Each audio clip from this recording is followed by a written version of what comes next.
Aprendizados. Como não estava em meus planos desistir do que almejava, continuei a estudar, a me preparar, seguindo os conselhos do meu pai. Ele participava ativamente dos treinamentos que eu fazia para aprender a falar em público. Muitas vezes chegávamos em casa à noite cansados e ainda comentávamos sobre o treinamento do dia. Meu pai estava sempre com a caneta e papel nas mãos para explicar tudo certinho, nos mínimos detalhes, com um carinho enorme, porém também criticava quando era necessário. Ele sempre dizia: Filha, aprenda a ouvir. Eu, muito ansiosa, falava mais do que todos, conversava muito e nessas conversas meu pai apontava o que eu precisava melhorar para crescer. Às vezes ele falava algo em tom crítico, pesado até, e minha mãe dizia: Abadil, está bom, a menina está iniciando. Coisas de mãe, de sempre defender os filhos. E assim fui me preparando até que o grande momento finalmente aconteceu. Foi no dia 19 de julho de 2009, em Rondonópolis, no Mato Grosso, que consegui me apresentar em público e ainda relatar meus objetivos, explicando o porquê de lutar pela minha independência financeira. Esse era um desejo tão forte que meus olhos brilhavam ao falar. Nesse dia, escrevi mais um pouco e um pedaço de papel rasgado que encontrei em algum lugar. Meu trabalho é por conhecimentos que podemos adquirir pela oportunidade que tenho de ser independente financeiramente. Quero trabalhar com pessoas, pois onde eu estiver vai existir pessoas. A partir do momento em que elas não existirem, eu também não existirei. Ser livre e independente financeiramente, esse é meu objetivo. Escrever meus objetivos era uma forma de apresentar à minha mente o que desejava. Eu ainda não conhecia o autor Viktor Frankl, nem a visão de futuro. Confesso que foram dias de lutas familiares, mas eles não entendiam o que eu queria dizer com independência financeira. Para a minha família, isso era tão distante que eles pensavam que eu estava almejando algo impossível. Sabe quando as pessoas à sua volta ouvem você e não comentam nada, mas você sente algo do tipo: coitada, esses pensamentos não vão levar ela a lugar nenhum. Parece que você é um lunático ou louco da família, o único que pensa diferente? Pois bem, por muito tempo me enxerguei assim. Até que descobri que as diferenças são essenciais e que quando nos tornamos diferentes é porque estamos realmente andando em outros caminhos. Sempre me sentia diferente nos lugares que eu estava. Era como se ali não fosse meu lugar. Parece estranho, mas era assim que me sentia. Nas minhas leituras, sou apaixonada por livros, aprendi o quanto é importante o ser humano saber traduzir em palavras os seus aprendizados. Além disso, compreendi que ter uma linguagem clara e objetiva é importante para que o crescimento profissional e pessoal também sejam alcançados. Não é o quanto você fala, mas o quanto você ou suas palavras alcançam de alguma forma o coração das pessoas próximas. Apresento abaixo alguns aprendizados que extraí de leituras e anotações que fiz nos vários cursos e que já participei, mas infelizmente não tenho a referência do profissional que me inspirou a anotar o texto. Referências: a persuasão como teoria surgiu nos anos 1940 e teve valor extraordinário para os estudos sobre o senso comunicativo, porque ela busca, por meio de análises sociológicas e de orientação psicológica, estudar de que forma os meios de comunicação de massa influencia a audiência e quais os efeitos que exerce sobre o público. Diferentemente das teorias anteriores, esta procura conhecer o público a quem se destina uma mensagem e leva em consideração suas qualidades, priorizando seus interesses. O foco passa a ser a persuasão e não mais a manipulação do público. É um processo sutil de influência. Aprender a falar com sucesso a grupo de pessoas trar-lhe-á benefícios outros que a mera capacidade de pronunciar discursos formais em público. Já dizia Descartes em seu livro Como falar em público e influenciar pessoas no mundo dos negócios. Página 30. Quando observamos os temas muito comentados pela mídia, não nos atentamos aos detalhes, ao enfoque dado a esses assuntos que, dependendo da maneira como os recebemos e os interpretamos, podem nos levar a um caminho sem volta, como a das modinhas.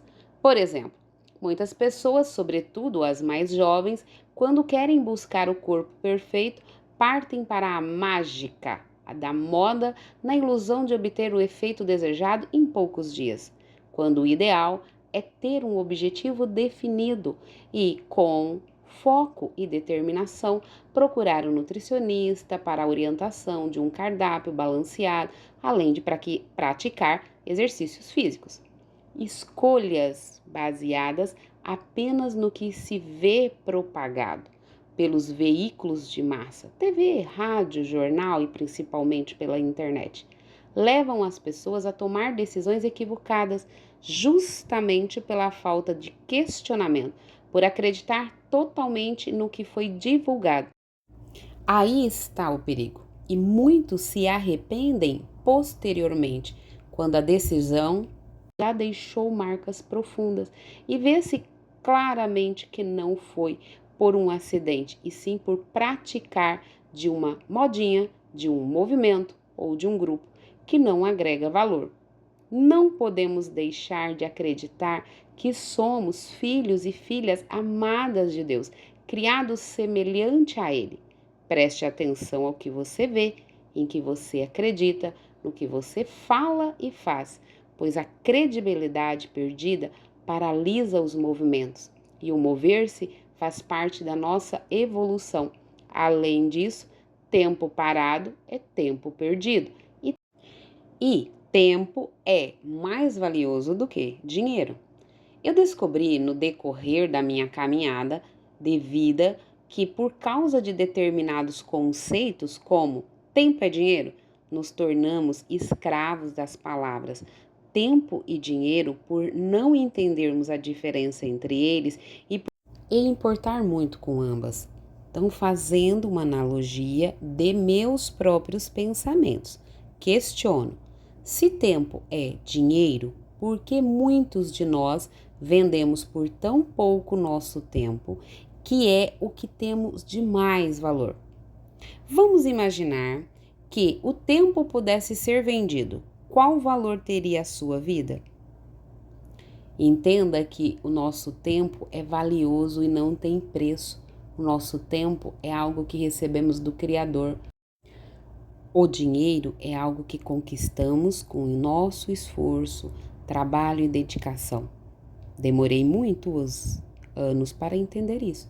A minha ansiedade em conquistar a independência financeira era tão grande que eu me esquecia de me importar com o tempo. Vivia numa carência afetiva na qual o tempo para mim não importava, apenas enxergava os outros. Confesso que não saber dizer não às pessoas e não entender que curtir o descanso faz parte da vida tiraram de mim hábitos que até o momento ainda estou em reconstrução para aceitar. Por exemplo, cuidar de mim faz parte de um processo para eu ficar cada dia melhor. Meu objetivo, ao contar isso, é tornar evidentes certos aprendizados que passam sutilmente na vida do ser humano, muitas vezes desapercebidos, por causa da rotina tão conturbada e cheia de compromissos e afazeres. Na minha história de vida, por exemplo, passei por determinadas situações que na época não entendia muito bem e muitas vezes questionava por que aconteciam.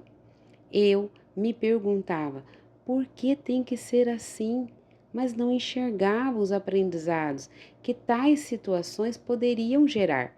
Eu vivia momentos de conflitos internos, de correr muito para conquistar algo, mas era como um carro atolado na areia, que patina, patina, faz força e não sai do lugar. Frases que me marcaram. Deixo registrada aqui frases, perguntas e palavras que também anotei em treinamentos ou palestras que já participei. O que é segurança financeira? É poder contar com um montante guardado caso seja necessário usá-lo. Flexibilidade. O flexível tem maior controle da situação? Metas. Cuidado com elas, podem ser uma boa formação dos seus objetivos ou podem se tornar seu maior pesadelo. Acuidade do seu sensorial, saber tudo o que se passa à sua volta. Quanto mais estratégias, mais rápido você chega à sua meta. O sentido de dó, de piedade, é o pior sentimento que uma pessoa pode ter pela outra. Olhar garimpeiro, só acha pessoas preciosas. Olhar de urubu, só acha carniça. O crescimento somente acontece na mudança. É da quantidade que vem a qualidade.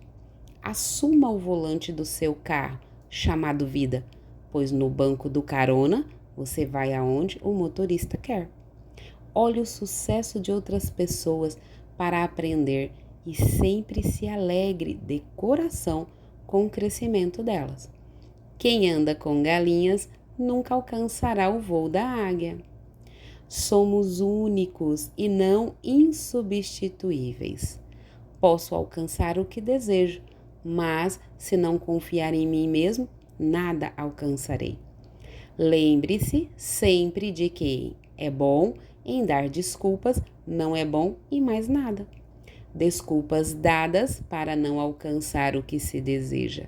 Normalmente, as desculpas passam desapercebidas aos nossos olhos e sentimentos, e assim vamos vivendo dando desculpas e imaginando que fazemos algo, mas no fundo estamos somente dando desculpas a tudo e a todas as oportunidades que nos são apresentadas.